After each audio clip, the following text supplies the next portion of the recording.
So welcome to the final seminar this Lent term of the World Christianities seminar here in the Faculty of Divinity, which is hosted in conjunction with the Cambridge Center for Christianity Worldwide. My name is Jörg Haustein. I'm Associate Professor in World Christianities here in the faculty.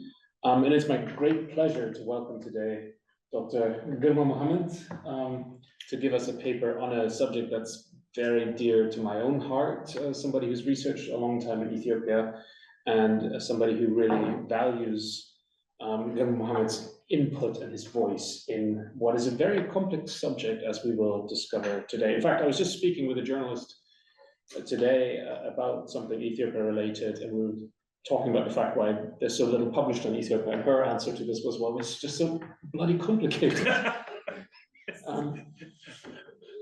Girma Mohammed is Senior Research Fellow at the International Bible Advocacy Institute and at the Bible Society. He's also a visiting lecturer at Roehampton University. He earned his MA and PhD in political philosophy at the Vrije Universiteit in Amsterdam. And he then had a number of visiting scholarships at Yale and at the ETH in Leuven before taking up his post at the Bible Society.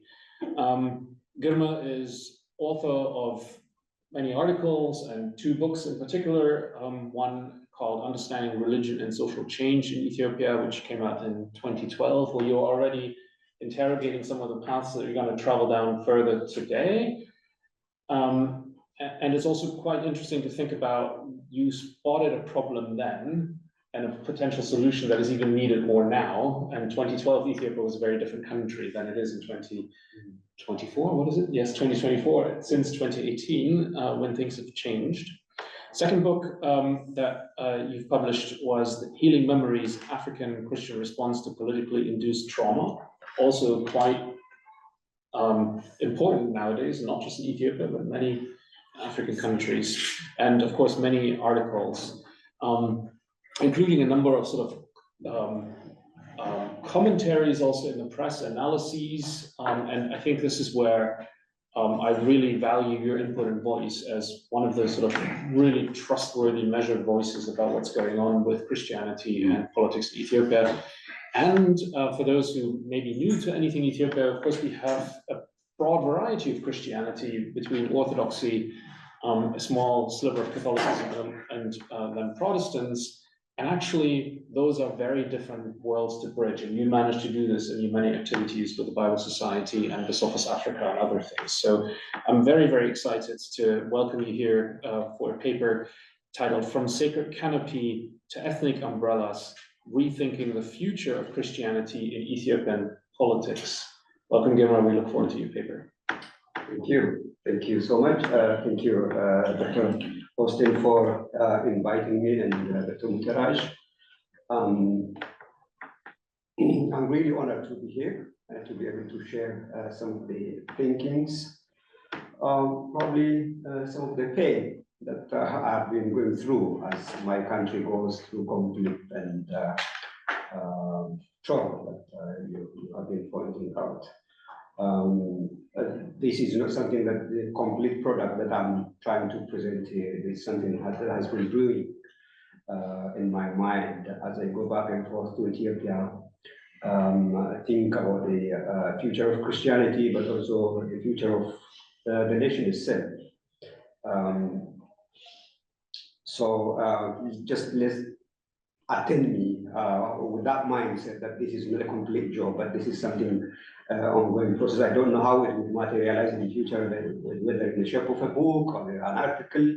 I don't know, but it is something very close to my heart, something that I'm passionate about, sort of bringing Christianity to the public conversation in such a way that is life-affirming, rather than something that brings destruction and conflict to an already fragile discussion. Yes, thanks. Okay.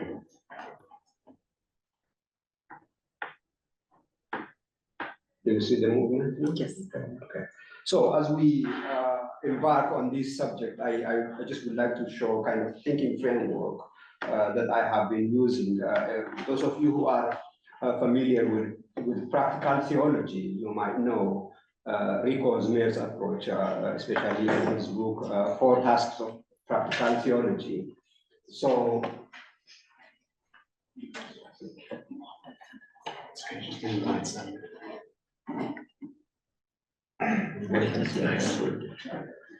so I'm trying to use the same framework that Rico Osmer is using as a kind of approach to practical theology, but I feel that is something that practical theology and public theology share in common.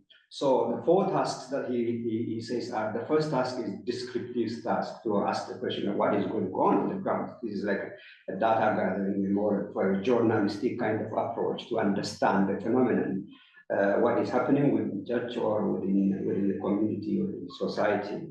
And the second task is interpretive task, asking the question of, okay, I have seen what is going on, but what really is happening? Or why is this happening, is the second question, interpretive task. And the third task is the normative task. What should have happened instead of what is happening? If something that is going on, the phenomenon that you are observing is heading in the wrong direction, then you ask the question of what should have happened. And the last pragmatic task is about intervention. What kind of intervention, what kind of measure should we come up with to address the phenomenon that we are observing? So that is the kind of framework that I would like to use, or I have used when I think of the role of religion or Christianity specifically in Ethiopian politics. In terms of listening, in the past few years, I had a few chances of engaging people back home in Ethiopia, for example, engaging the youth that came from all ethnic groups, all Christian denominational background. We took them in the outskirts of Addis, in a place, in a small town called Debrezayt. And this occasion was a time that we allowed those youth to put down their hope, their aspiration, but also their fear and anxiety. In fact, while we were sitting there together with these youth, we could hear the Air Force base is situated in the same town. We could hear that the war airplanes taking off from the Debrezayt going to the northern part to strike. They're all brothers and sisters, really. That is the heartbreaking. And at the end, we remember each of us holding each other's hand and crying and praying and singing. It was that kind of moment. And we didn't agree on everything.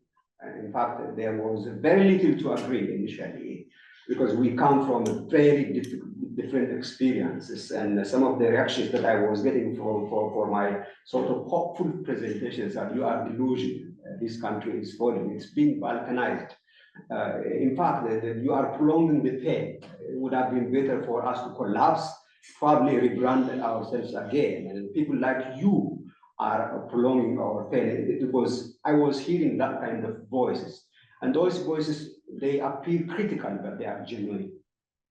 You might feel discomfort, but you cannot question their authenticity because of the place that they were coming from. And then I had a chance to listen to church leaders. Here you could see the Orthodox priests, one of the key people in Orthodox Church, one of the most forceful institutions in Ethiopian history, next to the state itself. And we have got people from Evangelical Fellowship, and we have got from people from Pentecostal Church. These are church leaders. Again, we had a more sober but less authentic kind of engagement with them as well. And these are kind of different occasions that I've used for the purpose of listening. Let me take you back to the history of church and the role that the church or Christianity was playing in Ethiopian history. So Ethiopian Christianity was not an ecclesiastical institution, only ecclesiastical institution. I mean, it is more than that. It contributed architecture. It was intellectual hub, a kind of unique kind of architecture that you could see. That Lalibela Church, Rockhaven Church from one single rock, they were able to produce that complex building, and that kind of intellect, that kind of ingenuity, innovation happened within the framework of the church, within the church. And the church also provided philosophy. In fact, I've got a colleague of mine who edited a book in Zerayakob's philosophy recently. Zerayakob is a fascinating individual who kind of brought with a kind of philosophy that looked like Cartesian in a way, at the same time that René Descartes lived without any knowledge that that kind of philosophy is happening elsewhere. But also, if you look at the Ethiopian Orthodox literature, that you could see the philosophy of Seminary or the wax and gold that I'm obsessed with. In fact, I produced an article, academic article, only a few months ago on this philosophy of wax and gold as a basis for Ethiopian epistemology, and not only a literary form. You could see arts and literature and poems, and this unique sort of some people are dark a kind of art that creates lots of room for reinterpretation and appropriation and to draw values and principles. And unique system of education really that takes its own form, its own life. It might take about the 17 or 19 years to complete to reach the apex of your education. It includes philosophy, literature, politics, but also dance and art and poetry and so on and so forth. So the church has contributed to the life of this nation in more than one ways. When we talk of Ethiopian Christianity, we are not talking about the church that provides pastoral ministry, but the church that has ministered to the whole nation in more than one way. And I already hear my critics in my mind already saying, where are you going with this kind of glamorizing the church, romanticizing the church? We will come to that. Let's bear a little bit. Okay, social epistemology is one of them. So when we talk of sacred canopy, you could, if you have read Peter Berger, you have already thinking that, okay, this term is borrowed from Peter Berger, and a sociologist of religion, who wrote some seminal books, especially his book, Sacred Canopy, Elements of Sociological Theory of Religion. What do we mean by sacred canopy? I would like to take some conceptual nuggets from his book to kind of conceptualize or to firm up what I mean by sacred canopy. He says sacred canopy is a set of shared values, norms, myths, beliefs, which convey the feeling that life is worth living and the reality is meaningful. So these values and principles, meanings are enveloped in norms, in myth and stories that people tell together, and a belief system that they share together. So these elements help people to make sense of their existence in a world that is changing, that is complex, and that is not necessarily easy to keep. Here I'm thinking, I'm a fan of Martin Heidegger, that the question of thrownness, being born in the world is like being thrown. So there is lots of adaptation for you to do. During this process of adaptation, these norms and myths and beliefs will help you to land your space, or to find your space, to negotiate your space in this complex machine of life. So it also includes shared symbols, which provide a sense of order, stability, and significance. When we really talk of order, we are thinking of predictability of life, spontaneity of life. This sacred canopy would offer that predictability of life, stability, and a sense of significance. You do something, you expect certain reason or outcome because of the order and the stability that is already in place because of this sacred canopy. But also, it helps us to deal with the mystery of existence. I mean, within existence, you face contradictions. I was sharing to you that I'm teaching, lecturing apologetics tonight, and so the existence of evil. So it helps you to deal with that kind of difficult questions, mysteries, and contradictions. And the meaning of suffering, death, are explained through this canopy that is shared. When I grew up, my grandfather used to tell me a story. Okay, they are into extending their family. My grandfather used to have 4 wives. So he wanted to justify the fact that he's having 4 wives, and he said, okay, the best way to overcome death is giving as much birth as possible. So it is a way of multiplying yourself. So that is his philosophy. That idea is shared. It is their own shared canopy, sacred canopy, under which they live. They make sense of life. They make sense of contradictions. They make sense of suffering. They make even sense of death, which is actually senseless. So it provides with a shared set of values that shape societal behavior.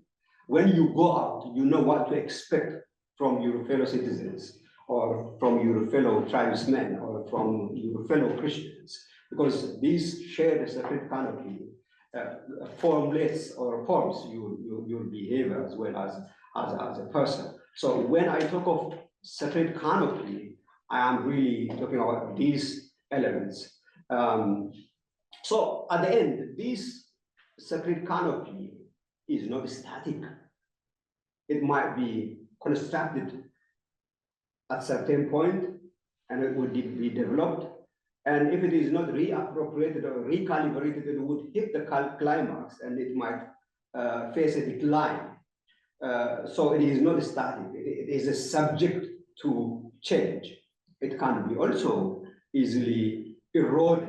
It could be very sensitive and sublime in a sense that it is not as strong as what I would call as ethnic umbrella, because it is a shared thing. It is formulated based on agreement and coming together. That shared aspect can face a crack at any point when a powerful person emerges with a demand for power and privilege and so on and so forth. It is not static. It is subject to change. It can be either eroded or reconstructed and recalibrated. Now, when it comes to the source of Ethiopian sacred canopy, I would always like to go to the Kibra. Well, the Kibra is, some would say it is a real thing, and for many of us, it is a myth.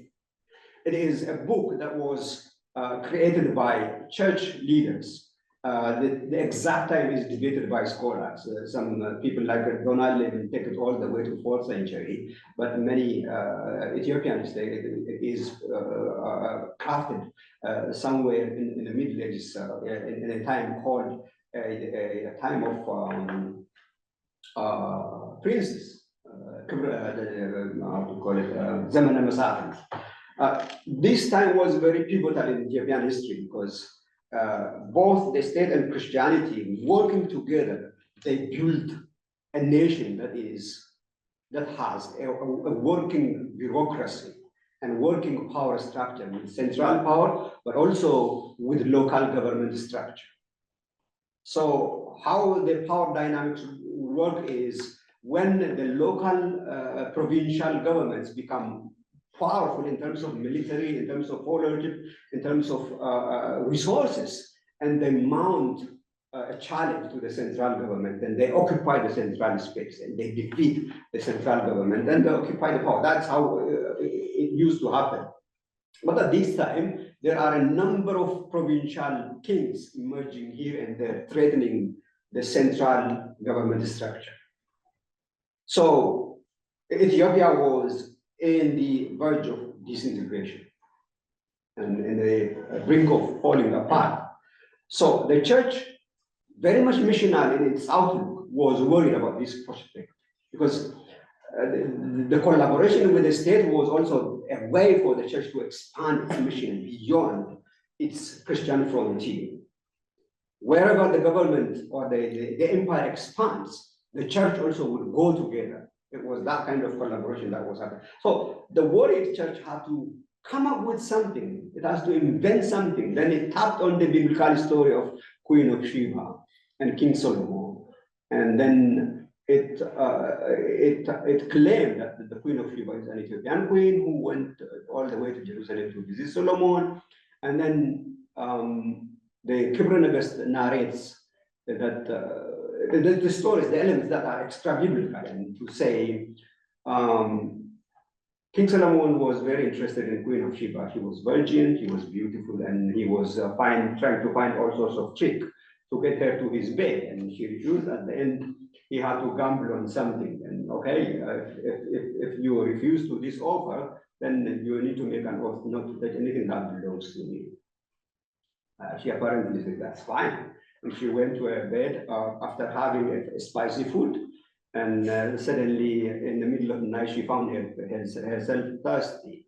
And when she woke up, she found a jar of water, and she started to drink. And Solomon suddenly appeared in this story to say, hey, you have broken your oath, and you have touched something that belongs to me. And she said, this is just water. But then there was all sorts of reasoning went on to convince her. And she slept with him finally, and she bore a son. His name is Menelik. And that Menelik is the one who brought the Ark of Covenant to Ethiopia, and then Judaism to Ethiopia. And long story short, since that time, this book narrates that a kingdom, a dynasty was established known as Solomonic dynasty. So the main moral of this book is crafting this myth to unify Ethiopia. So the message to the local provincial kings is, okay, the central king, the central government has got anointment from God by the virtue of descending from Solomon's line. So you have got to obey them. You have got to pay tax to the central government. So the story is that this book, by that message, managed to save the nation from the brink of this integration and national unity. There is a lot to debate within that story,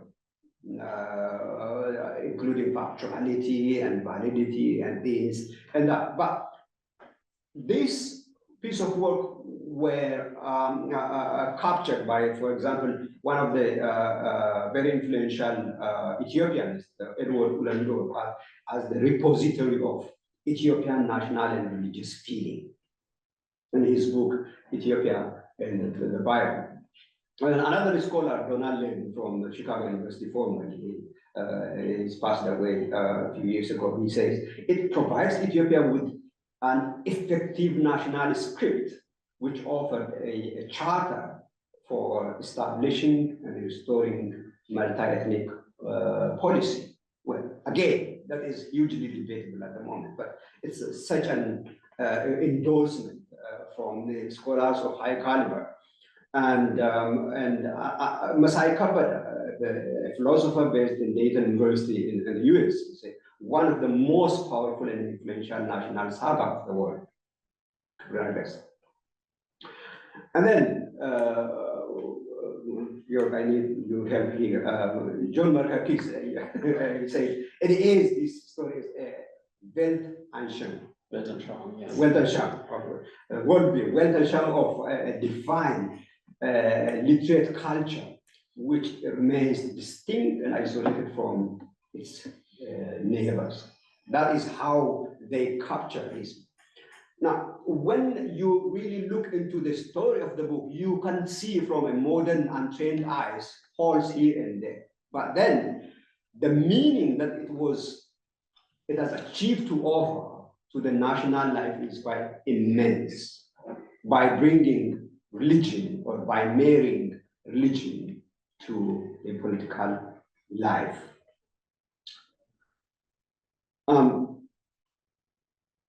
Now, this myth it was not, let's say, factual, but its value does not lie in its factuality. Its value really lies on the meaning that it offers. But by doing so, it ended up kind of offering a social epistemology, a way of knowing to your surroundings, a way of understanding diversity, a way of understanding a national identity. So it was really created. When you read this story, you would be aware that it was created by awareness of diversity, because Ethiopia was diverse even during that time. There were Muslims up in north. There were people from Tigray and from Amhara, from Agaw, and so on and so forth, who are heavily involved or competing for the central power. So they understood the diversity of power centers, and they are just focusing on reconciling those diversity under one umbrella. They also understood diversity of religion and ethnicity. They also understood the power of storytelling. Again, the factuality was not an issue. In fact, fact is wooden, uninteresting, boring. But then stories are valued because of their meanings and what they can offer, because of the room that they create for creativity, to inject your own meaning. In fact, we have got whole process of hermeneutics called andimta in Ethiopia, you know. So and means for once and for another and for another. It's endless, because stories open a huge room for andimta. For one means like this, for another it means like this, for another. So you can fill in the gaps with your own creative way of approaching this. They were aware of that, but then this andimta is not totally kind of postmodernistic, fragmented way of understanding meaning. There is a way to tie it at the end. There is a means of adjudicating their own kind. So this myth, it understood the value of transcendence in a sense, transcending one ethnic conception, transcending one religious conception, transcending one or diverse ethnic conceptions. So within this story there is invitation to create your own meaning, invitation to bring your own bits. It's like how we call it, Jonathan Sachs, a Jewish scholar based in London. I think he's not alive anymore. So he wrote a book to build a house together, because he's talking about multiculturality. Then multiculturalism has seen its own heydays. It has fragmented us, but we need to come to the state that to a space that we can build Britain together with our own unique colors and bricks and ingenuity and creativity and so on and so forth. So it has that kind of nuance within that story, that invitation, vision, but also by doing so, it has got this vision for an exceptional nation. It is not an ordinary nation. Ethiopia is unique in this story, because it is unique because it embraced Christianity. It is unique because it embraced Judaism. It is unique because it embraced the Ark of Covenant. It is unique because it is mentioned in the Bible more than 40 times. The heart of their theology is the Psalms, I think 62. Ethiopia will stretch her hands unto God. So we are not an ordinary nation. We are an exceptional nation. It created that national exceptionalism. So again, then it also created a framework in which mission and politics can go hand in hand. Mission from the church and politics, or a political expansion of the empire, of the state. So mission and politics are the two sides of the same coin. The ultimate vision was to create this canopy called Ethiopian, that is Ethiopianness. So Ethiopianness in this regard is a more graduate state of life. You have evolved from ethnic primordial way of life to a state in which that you can weave, bring your different color and weave it together to make one nation. So that is within the vision. Whether that is realized or not, we will discuss that later on. But that potential is within that myth, but also within the social epistemology that the myth has created. Coming to my book, because I want to kind of build my argument or based on what I have done before. And in this book, my argument was, it was published in 2012, as Jörg said. There is a transcendent, low-lying, but resistant concept of covenant in Ethiopia. Then my argument, it is not fully tapped by intellectuals. It is not even fully tapped by the church, despite giving the birth for this concept. It is not well developed. And my fear was, but it is something that is really embraced in practical life of ordinary people. Leave it there to rot. We as a nation are in danger.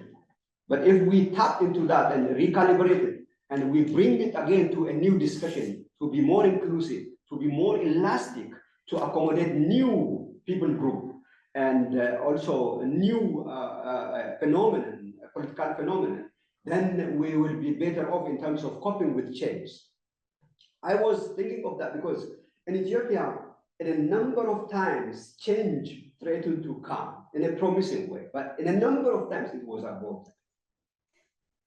When you look at 60s, we had new breed of intellectuals demanding change. Because of the fact that we didn't have intellectuals and politicians or elders and church leaders, theologians who could play a role of a midwife, intellectual midwife, then it erupted into revolution.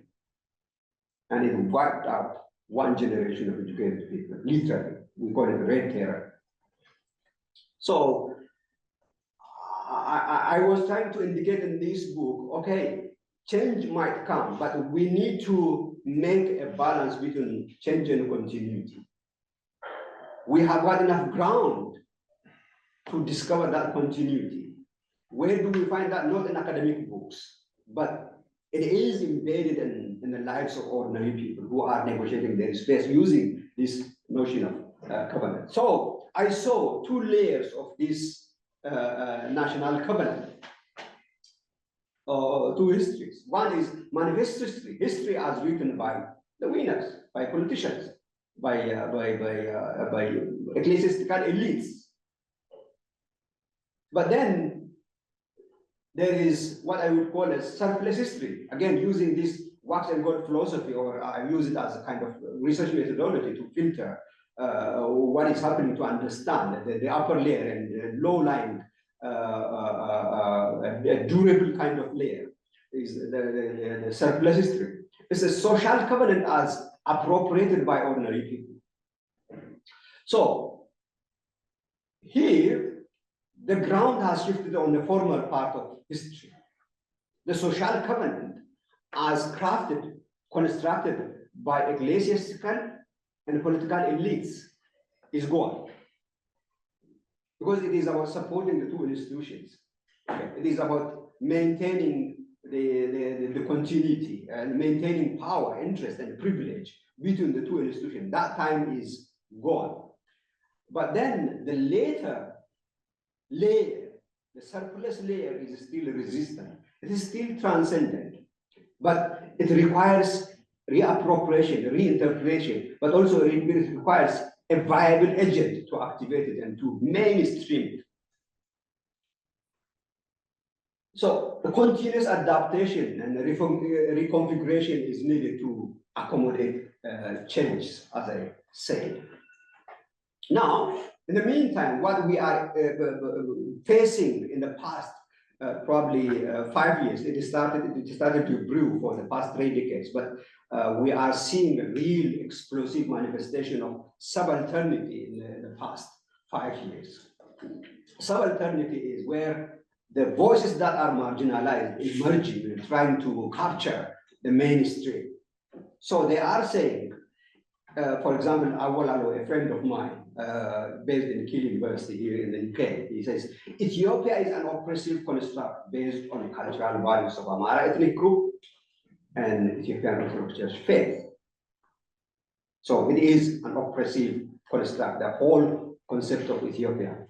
And Asafa Jalata, a US-based academic, also says, Ethiopia has been cleverly oscillating between two identities. It uses Christian identity when it wants to appeal to the West, to Christian civilization. It appeals an African identity when it wants to appeal to Africans against colonial power. So it is clever, but none of it is kind of genuine and authentic. So in fact, he tries to make an argument that it is more aligned to the powers that colonized Africa. You will see later on. Another person whom I know quite well, a journalist and public intellectual, Sadan Lama, says, Ethiopia is not even a nation state, it is a state of nations.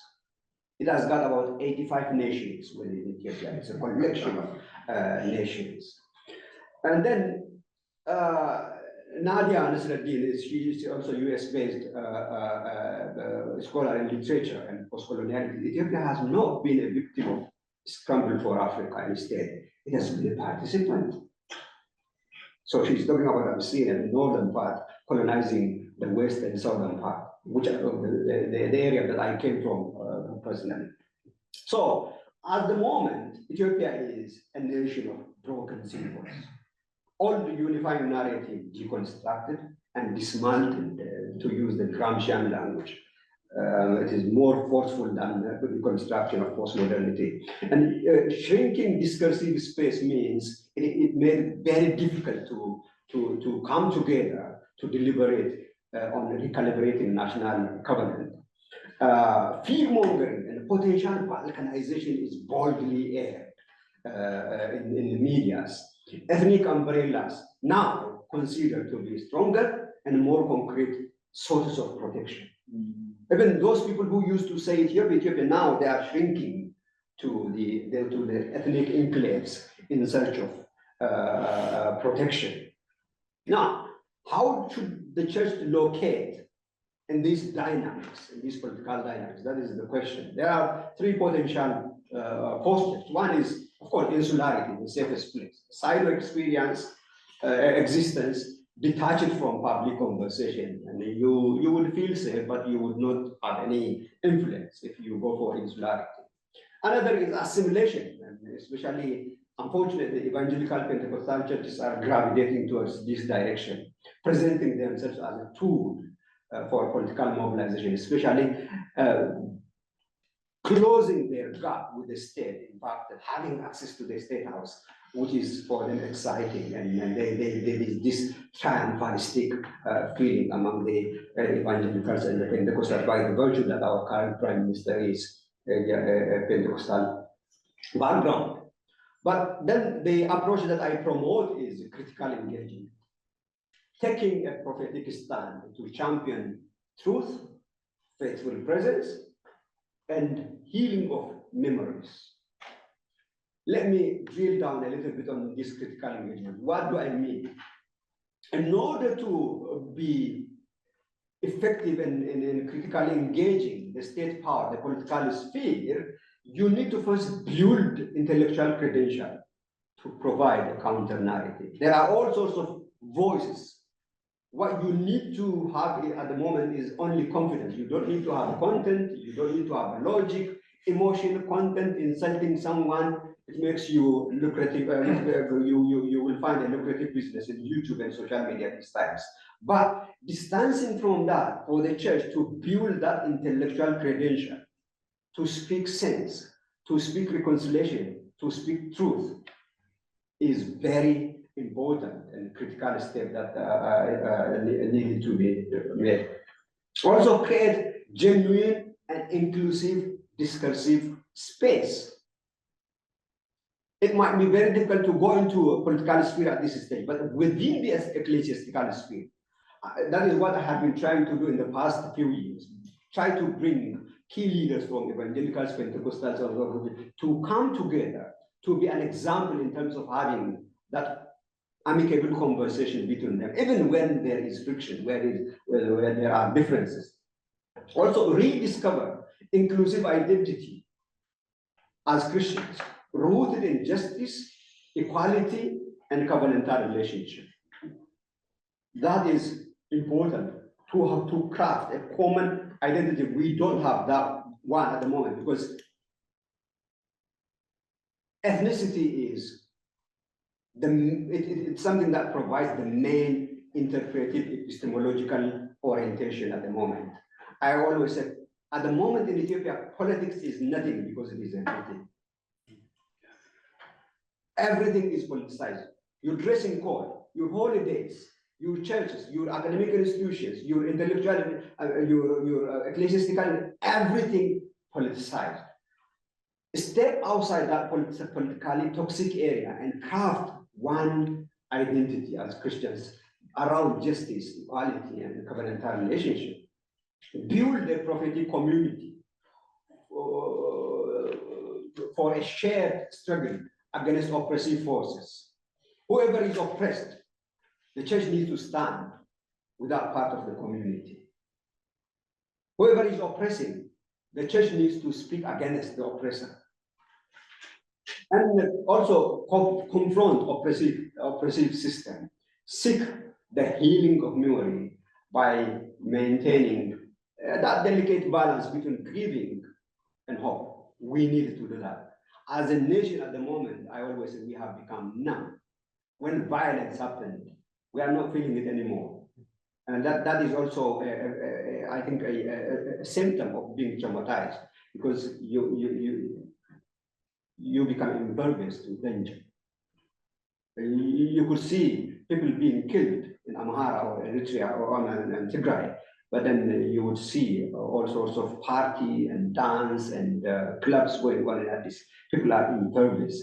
That's not helpful and so on. So we need to create a space to grieve, to lament, but also we need to create a space for hope. Let me come to conclusion. Come to the first questions that I have been asking initially. What is happening in Ethiopia at the moment? What is happening is fragmentation, alienation of the people who are feeling the brunt of war and conflict. They feel alone, they feel forgotten, and mutual suspicion of the rest, because we are compartmentalized for 3 decades. And the conflict has become also the hallmark of the Ethiopian society all over again. Why is this happening? Our symbols, common symbols, have been fractured or dismantled, damaged. Our social fabric, as a result, is also damaged. And we are seeing diminishing power centers, not in terms of politics, but also in terms of tradition, in terms of religion, in terms of educational institutions. When people are looking for content, they are looking for cadres and social media activists rather than intellectuals. So that's why we are where we are. And why should have happened? The church should not have abdicated the role of cultural innovator. It has shown a promise. It was not perfect, but then later on that was totally abdicated. The church needs to come to influence culture, to shape behavior, and to shape. There are on the ground within the tradition and the culture, there are all sorts of concepts, like, for example, the fear of God is something that is that can provide ethical, moral framework for us to start a discussion. Those concepts, indigenous concepts and philosophies, are not tapped upon. And what now? The church needs to rebrand itself. and it needs to start with lament, as I said. It needs to speak out for justice. Also, it needs to bring hope. And then these justice, lament, and hope needs to be at the center of church's theology. And we need to find, rather than archaic way of doing theology, a creative way of theology that appeals to the community that is struggling at the moment. And thank you very much.